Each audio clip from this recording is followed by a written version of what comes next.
Hello, Dad, and welcome to Benchmark Metalworks. I'm going to show you around.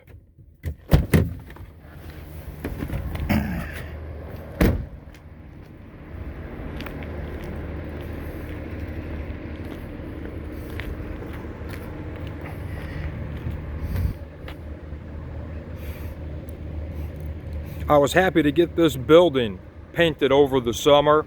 It took a little bit longer than I wanted, but it turned out really nice. I've got some stainless steel wainscoting that's going to go up along the bottom 3 feet. That'll make it look a whole lot prettier.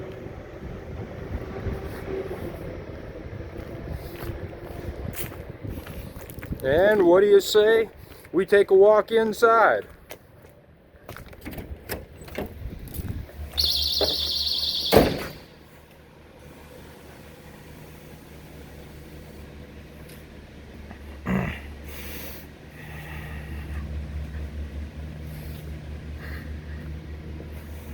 There's the man lift. Man, I tell you what, I love having that thing around. It saves me from having to be on a ladder more often than you'd think. These doors, one day they're going to get installed for the front man door and the rear man door.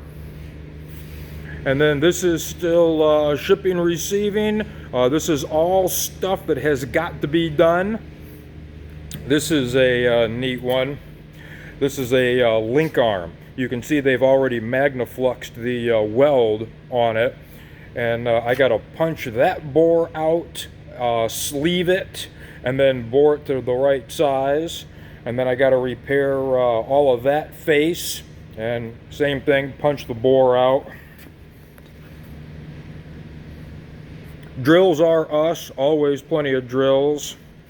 And then this is an old file cabinet. I sent Marky out to LaPorte with 20 bucks. And he came back with 3 of these file cabinets. They're all real good old steel case units. And they're gonna make really good tool storage systems. And this is weld and fab area.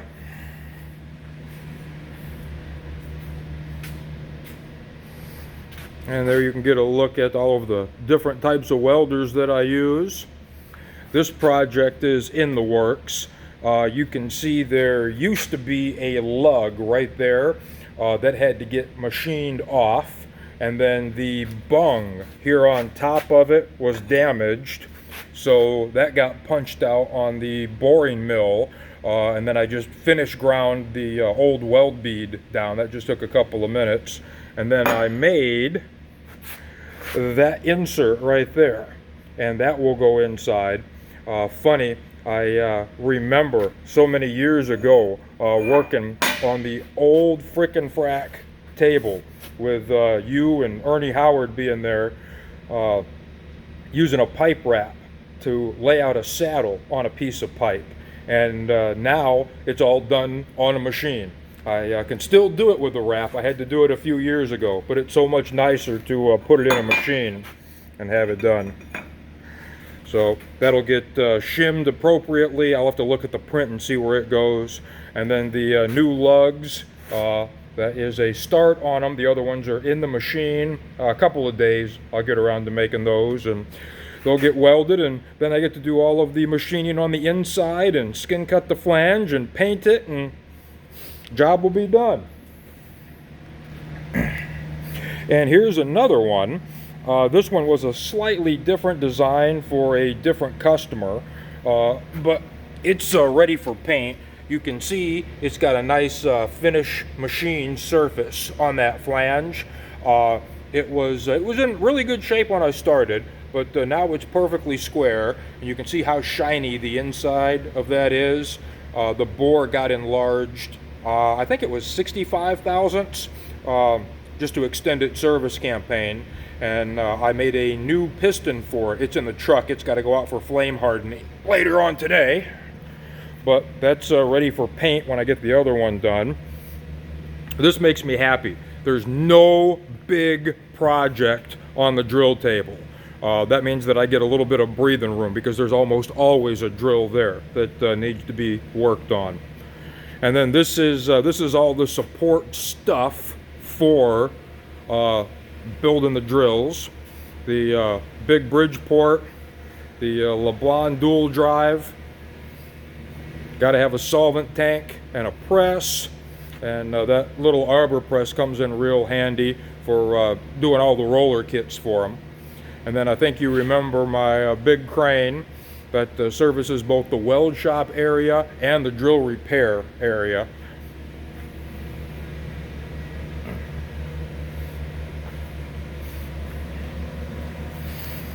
And I really like these LeBlanc lathes, so I put another one here.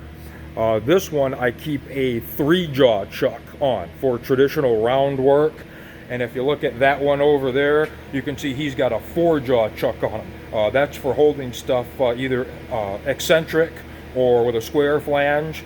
And to wipe the lugs off of that first little gun barrel that I showed you, I cut them off with a torch, kind of close, but not too close to the barrel, and then chucked that square flange up in that chuck, supported the other end with this tailstock, and spun it roundy round, nice and true, and I just used a lathe tool to wipe all the dross, the debris from the torch off of it, and then clean it up. And this is our collet Mazak, and he's our collet Mazak because I keep this one with a dedicated collet closer in it. So he does work from 2 inches down to next to nothing. But typically I don't put anything bigger than 2 inches in diameter in the chuck of this lathe. Let's show you what he looks like. I'll turn him on.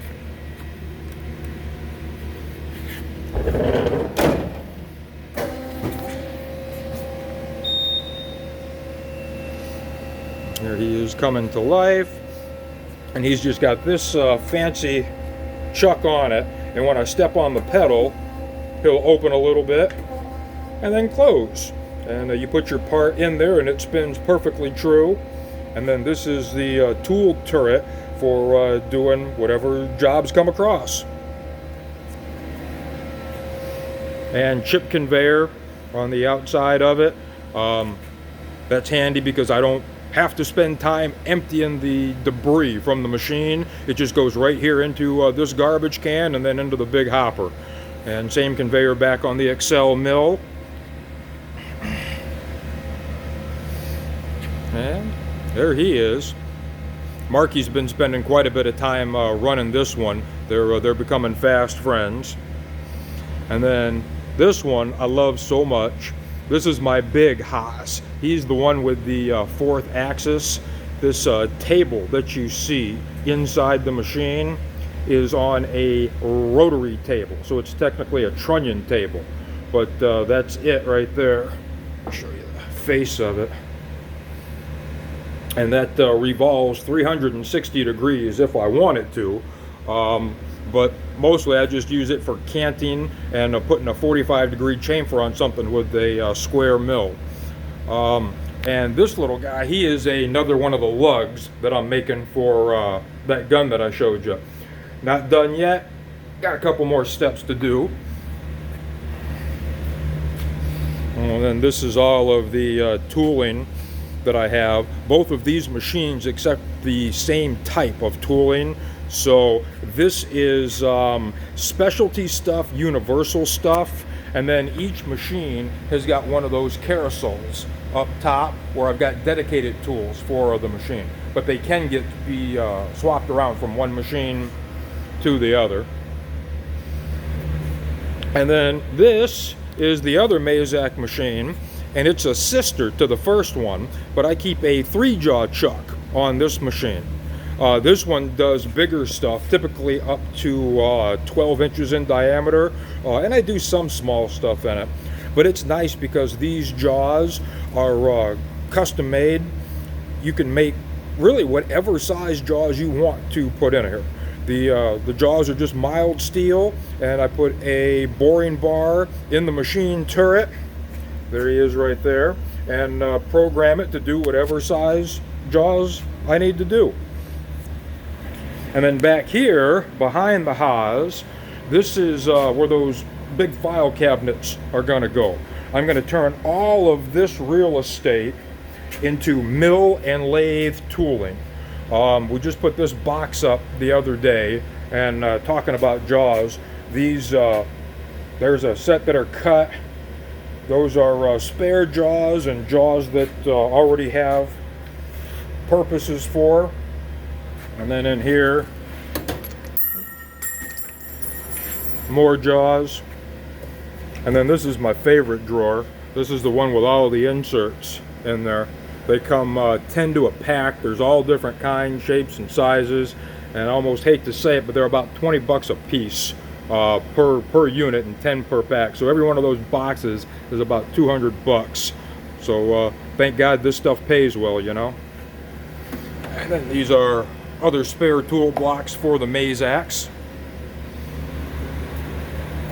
And over there in the distance, you can see my new acquisition. We'll get to him in just a minute. On the other side of the shop, this is production sawing. I put that rack up so I could keep most of my bigger material up off the ground, and I can reach it with a forklift, pick it up, drive straight back, and then set it on the roller infeed table for the automatic saw.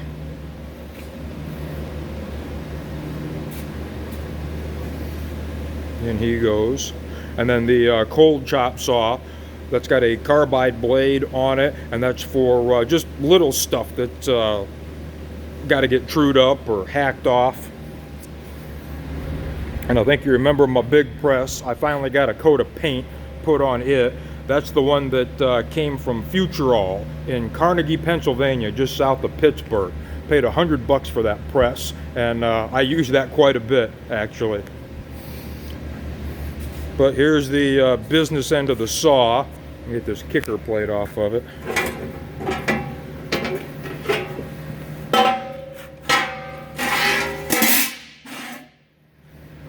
Look, there he is. And he was, what was that doing? That was sawing up some round bar for a company called FCX. I got to make half a dozen valve adapters. Not quite sure what they're for, but I put a drawing together, and I'll get on those in a couple more days.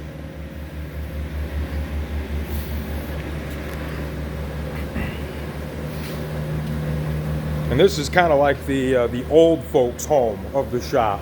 Both of these pieces are 1950s vintage. That's a radial drill press. All he does is drill holes. That's it, just a hole making machine. And this is the machine that I'm becoming friends with. Back up and get him all in the frame here. But this is a monster. He's called a Devleague jig mill. And this table moves back and forth over 8 feet. So I can put something on there and from end to end machine an 8-foot straight line or face cut or what have you. The head on it moves up and down just over 4 feet. And then the spindle shoots out of the head 18 inches, and the platen moves in and out about 30 inches. So it's a very big work cubicle, and it's big enough I had to build a bandstand back here so that I could get on it and get to the operating station. But each one of those buttons does stuff, and it makes the machine move and cut metal. And after the job that I just did, I think this machine has officially paid for itself. That was that little gun that I punched the bore through, so that was awesome. And then this is all of the tooling that goes with this machine. I've been acquiring it slowly as time goes by. These are boring heads. Turn around. And you move that tool in and out. It's got a micrometer adjustment on it, and it punches big bores. And I believe that is the one that I used to do the 24-inch bore through that little minigun. So that was fun. And then this is the support area for this machine. That box goes to all of the mills where I've got a job, clamping kit, measuring stuff. And then this is a scrap metal dumpster. All of the crap that gets thrown away goes in there. Last trip to the scrapyard was 90 bucks a ton, so not real good. And these are neat. These are cast iron angle plates. They're 3 foot deep, 3 foot tall, and 10 inches wide. I picked these up on my last trip to Ohio. I think they were 644 pounds a piece. So that was about 2,500 pounds in the bed of the 1 ton. A little overloaded. But the other one is right there. I was happy to put an indicator on that plate and run the head up and down and check for accuracy. And it was, I believe, 0.3 of a thousandths out of plumb. So I'll live with that. And then there's the forklift in the garage. And this machine is an iron worker. He's good for shearing metal. I can use him as a press. There's brake attachments for it. It'll shear angle iron. It'll punch holes in 1/2 inch plate. So he's a universal metalworking machine. Man, I think that's about it.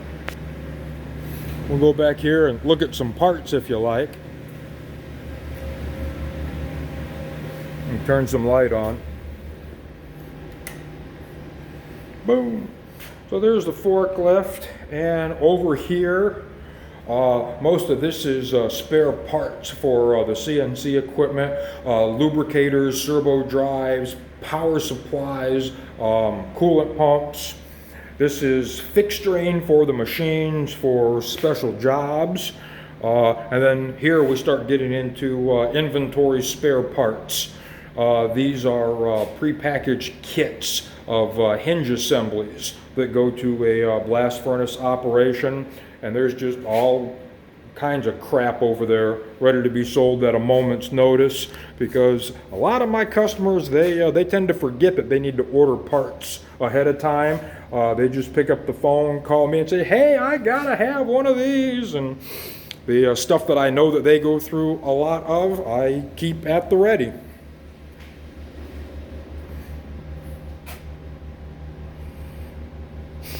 And this is the break room.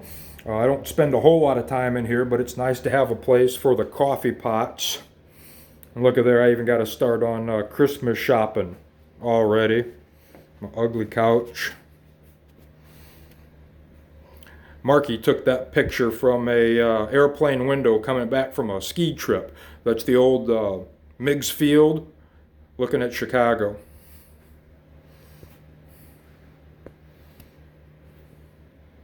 Ah! Look at that. You know what that is, huh? Oh, and that's the roller kit cart. I sell a whole lot of roller kits, so this cart is dedicated for housing all of the parts and tools needed to put them together. So bearings, bolts, snap rings, pliers, all the like. Oh, this is cool. I got to find a home for this. I bought this whole skid online, kind of like an auction, and I think it was in central Michigan, so I had it freighted here to Michigan City. But that is a cast iron block, and he measures exactly 12 inches by 12 inches by 12 inches. So he's a setup tool for that big DeVlieg boring mill. And then there's an angle plate that is smaller than the 4 that I just showed you, and he's got holes in it for fixturing parts too. And then this other angle plate doesn't have any holes in it, so he's good for clamping parts too. And let me show you the other block that came with that lot. I used it on the small boring job for that tiny little gun barrel. But here's this little block. I've got him trued up, and you can put anything round in there and it lays true. And then he's got tapped holes on it. You put a cage above it and drive some jacking bolts down to secure it in place. But it's kind of cool. That part paid for, that tool paid for itself on the very first use.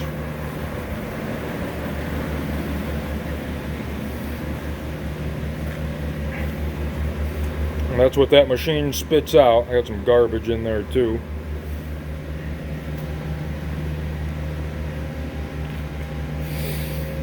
Don't know what I'm going to do with that toolbox. That serviced both of the Mazak lathes for a while, and then it got to where it wasn't big enough.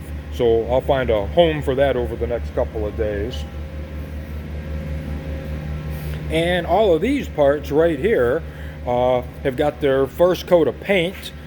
I'll flip them over and paint them on the bottom tomorrow. But Mark made all of these, and he made all of these in that big red and white machine.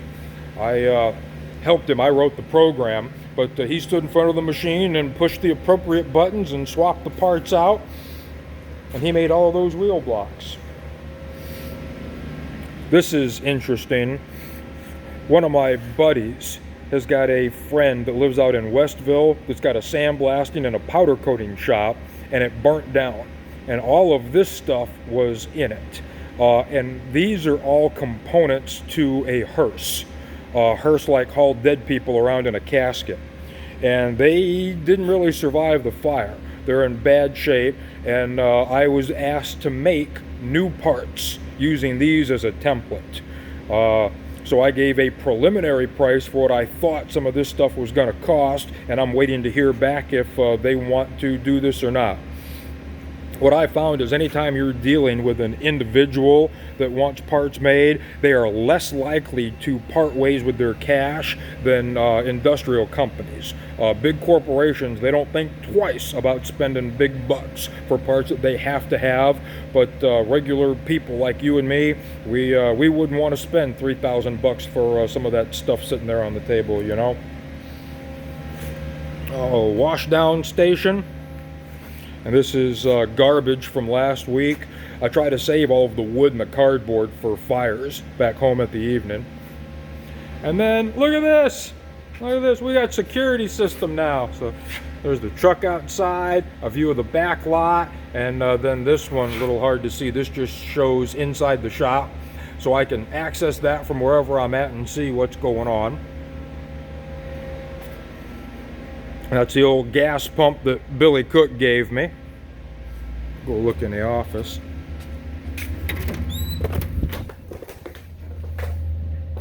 Probably ought to spend some time cleaning, putting stuff away.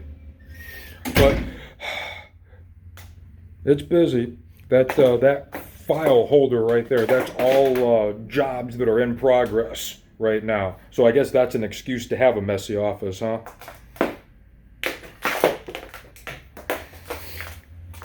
And then this is the tool room. This is stuff that doesn't belong in a toolbox or doesn't fit in a toolbox.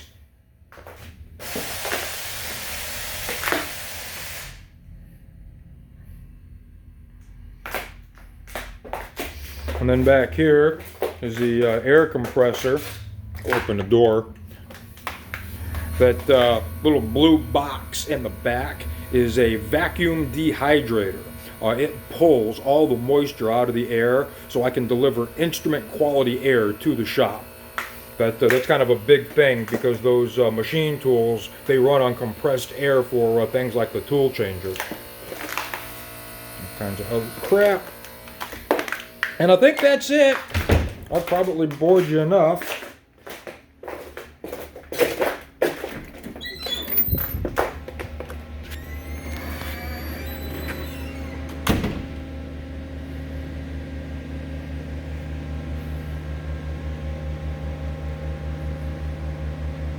It's come a long way, that's for sure. All right, thanks for watching.